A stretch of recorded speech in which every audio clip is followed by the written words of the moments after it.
Bonsoir mes amis, voici une nouvelle sensation de la porteuse de voix, d'un genre différent de celui provenant de mon expérience ou de ma réalité.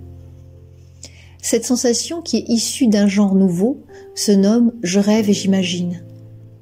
À partir d'un paysage, d'une carte postale, d'une photo, d'une scène, je vais essayer de la décrire avec le plus de sensibilité possible en faisant appel non seulement à mon sens de l'observation, mais aussi à mon imaginaire et à la notion de rêve. Il pourra se greffer dessus des émotions, des ressentis, des questions. Ce sera surtout un voyage au cœur des sens et du sens, profond, se partageant et permettant de voyager. Chacun pourra trouver dans ce voyage des échos et des résonances, de l'apaisement aussi, et un moment pour soi, comme si je vous racontais une histoire. Cette histoire pourra être écrite, comme ce soir. D'ailleurs, elle se prénomme « Le bonhomme de neige ». Ou bien, si je suis inspirée sur le moment, je le ferai directement à l'oral, comme les premières sensations, avec des hésitations, de la fragilité, mais aussi de la force de l'instantanéité, de l'acceptation de l'imperfection, et toujours le sourire aux lèvres, l'inspiration chevillée au corps et la joie de vous faire partager ma façon de voir le monde. Cet exercice est pour moi d'un genre nouveau. Il me permet d'entrer dans un espace particulier où mon rêve devient votre chemin. Enfin, pour vous, cela peut vous permettre de vous détendre d'une journée difficile, de fermer les yeux pour vous évader ou tout simplement d'avoir à nouveau l'envie de prendre le temps de regarder des choses qui vous ravissent le cœur, d'écouter des musiques ou des gens qui vous mettent en joie ou vous apaisent.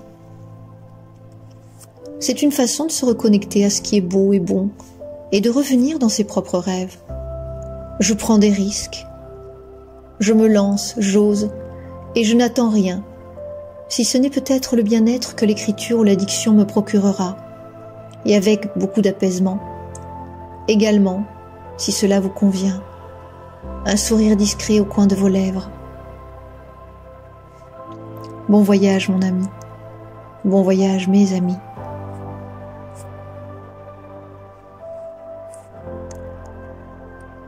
Mon corps est lourd, mes yeux se ferment et mes pas me dirigent vers mon fauteuil préféré.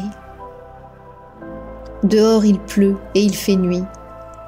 Ma journée a été longue et épuisante. Je tiens encore entre mes mains une carte postale que je viens de recevoir d'une amie pour me dire qu'elle pensait bien à moi en ces périodes de fête de Noël. Je l'ai à peine lue, j'ai à peine entrevu les dessins dessus, si ce n'est la forme d'un énorme bonhomme de neige. Mes paupières sont lourdes et j'ai à peine le temps de me recouvrir de mon plaid de laine chaude que je me sens glisser peu à peu vers un autre monde. Devant moi, comme si je venais d'ouvrir une porte, une grande forêt recouverte de neige blanche et bleue. Il y a çà et là quelques touffes d'herbe encore non recouvertes par la neige, ou bien non encore mangées par les animaux.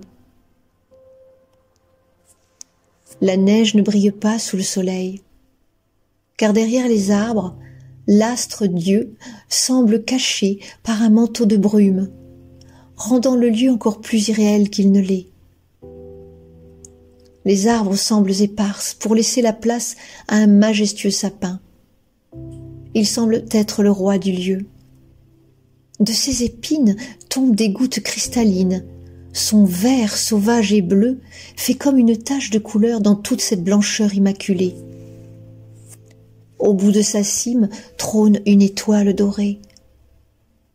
Comme si tel un phare en pleine mer, la lumière de l'étoile était un signal pour guider les égarés et les esselés de la forêt. Derrière le sapin, un chemin sombre pénètre la profonde forêt, et seule la pâle lumière du soleil permet d'en entrevoir les contours. Que peut-il y avoir derrière un tel arbre? Est-ce que toute vie peut continuer à exister devant tant de majesté et de puissance? C'est comme si la présence du sapin avait arrêté le temps pour le figer en un souvenir blanc et laiteux. Si la description s'arrêtait là, personne ne voudrait rester devant le dieu sapin. Mais devant moi et devant la lumière de l'étoile au bout du grand arbre, la vie palpite et se rencontre dans sa plus simple expression et rêverie. Un grand bonhomme de neige trône joyeusement devant le sapin. Par certains égards, il lui ressemble un peu, par une forme de placidité, de présence solide, et comme si lui aussi avait toujours été là. Deux énormes boules de neige composent son corps, affublé de 6 petits cailloux en forme de boutonnière. Une écharpe tricolore fait le tour de son cou. Une boule de neige plus petite forme la tête, où 2 autres petites pierres prennent la place des yeux. Une carotte nouvelle, curieuse et pointue devient son nez, et une petite branche d'arbre sèche et recourbée forment un ravissant sourire au niveau de la bouche. Deux branches sèches, argentées, prennent la place des bras, et un chapeau haut de forme noire vient compléter sa tenue.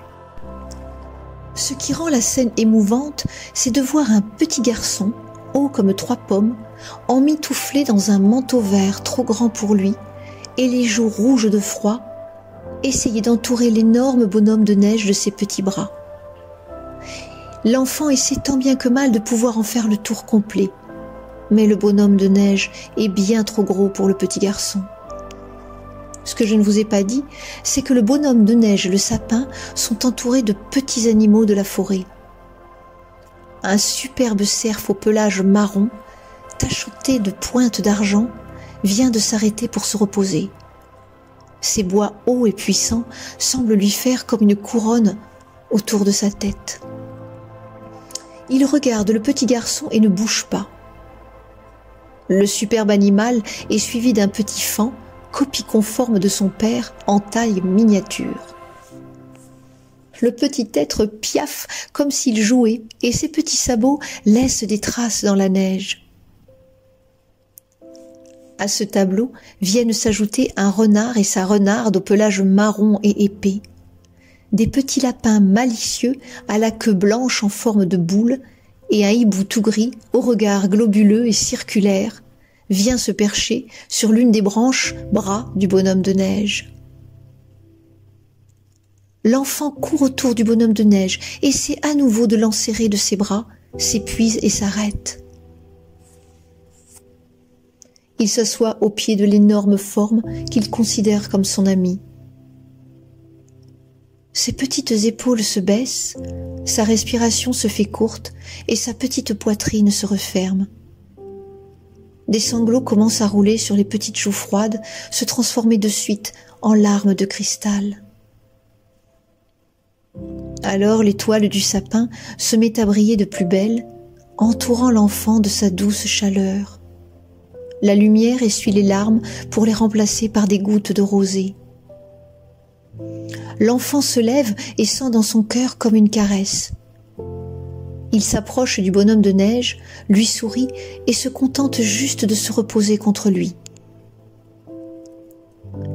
Il sent la neige froide contre ses joues et se met à frissonner. Les animaux de la forêt se rapprochent doucement de lui pour le réchauffer.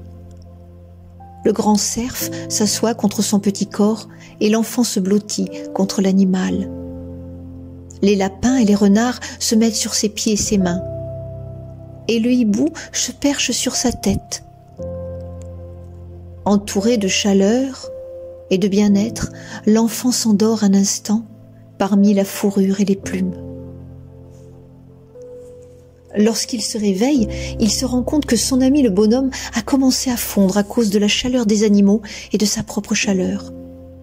L'enfant comprend qu'il faut vite remettre de la neige pour que son ami ne fonde pas. Demain, il reviendra. Demain, il retrouvera son ami, le grand sapin, l'étoile et les animaux. Demain, comme aujourd'hui, l'enfant ne sera plus seul. Il reviendra dans la forêt pour écouter le silence, regarder l'étoile et se faire réchauffer par ses amis. Peu à peu, le soleil se couche. La brume se fait plus pénétrante. Le grand sapin devient ombre noire, gardienne de la forêt. Le froid se fait vif et semble encercler le lieu pour devenir un mur et une porte qui se ferme. Le gros bonhomme de neige continue à garder la pose et le froid lui redonne de la consistance et de la force. Les animaux repartent silencieusement dans leur tanière ou abri. Le grand cerf en tête, suivi de son petit et des autres bêtes. Au loin, ces bois se confondent avec le reste de la forêt.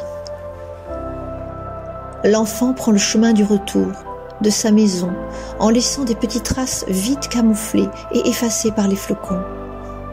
L'étoile s'éteint enfin jusqu'à ce que l'enfant sorte de la forêt.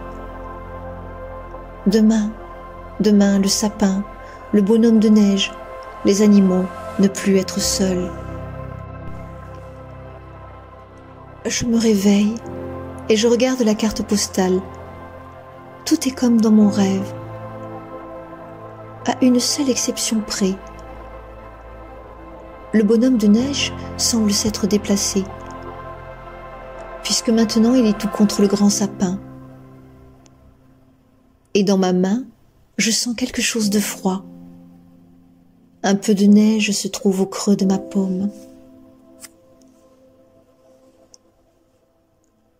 Cette sensation description est inspirée d'une carte postale. Et mon imagination a continué le chemin.